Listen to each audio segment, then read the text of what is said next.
I suppose it wasn't supposed to go this far, but you know what? 30 years of bullshit, being gang stalked, terrorized, and in every way, shape, form, and manner that you can fucking possibly think of. All the police, politicians, attorneys, and judges, lawyers, they all knew about it. So did the organizations that backed them. They all are systematic about this.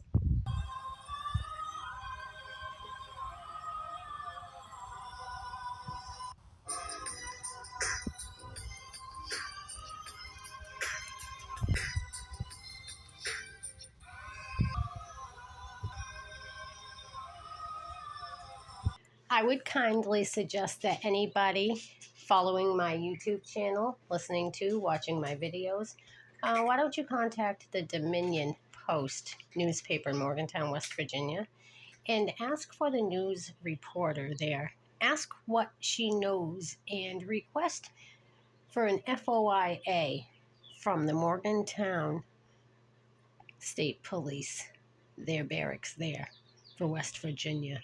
Ask them maybe perhaps what they remember about a Jason Sims, a Danny Mitchell Stevens, a Donald Luther Jr., and Linda Thurman. Ask them if they can recall or contact their records department. And I guarantee you get the same bit of information I did. They don't have it. Well, you know what? That information is still on the CD that I have stashed from Inside Edition back in 1996, Deborah Norville and Chris Dukas. So if you would kindly call Inside Edition, King World Productions, New York, New York, look up their phone number on Google and ask for Shane or Sean Hackett and ask him what he recollects about the duped marriage and who was involved in it. Also, contact the former Sally Jesse Raphael show and ask for episode 14, 12 through 14, I shall say. December 10th, 1986, surprise wedding proposals. That would be what it's listed under. So you would see where he confesses to marrying me under a false name and we get married under a true identity. They never paid for the annulment like they said they would. But it just goes to provide proof, fact, and evidence. Gorham, New Hampshire administration, Michelle. She claims she was great friends with John Scarenza, the former state trooper who's now deceased. And I asked her to come forward with this information and do something about it. I also asked the administration in Northumberland. I also made Maitland, Vermont, very well aware, as well as Stratford County, Rockingham County, and straight down to Florida people.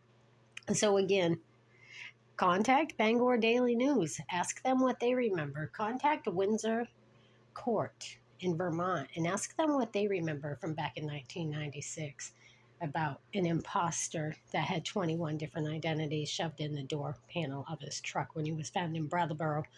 And the arrest was like 11/26/69. Go figure.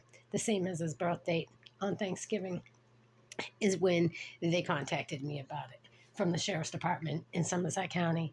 And that would have been Deputy Bill Crawford. So again, all of this ties in to probate court in Somerset County, Skowhegan, Maine, hiding the name change information and what happened to the adoption information when my daughter's name change went through from William Eugene Asher being removed from her birth certificate and Sidney Crossan being placed on.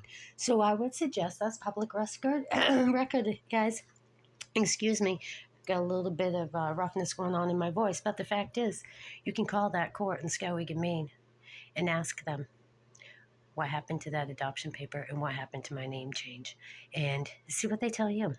I've already filed with the Board of Overseers of the Bar Association, and seemingly, so much paperwork has come up missing throughout the court systems, saying that it's incomplete, refusing to accept it, denial by decision, restraining orders and such. But seemingly they all get placed on me. How about that? So again, somebody do some investigating. Ladies, I'm leaving it up to you because these males are too retarded. Thank you and have a great day.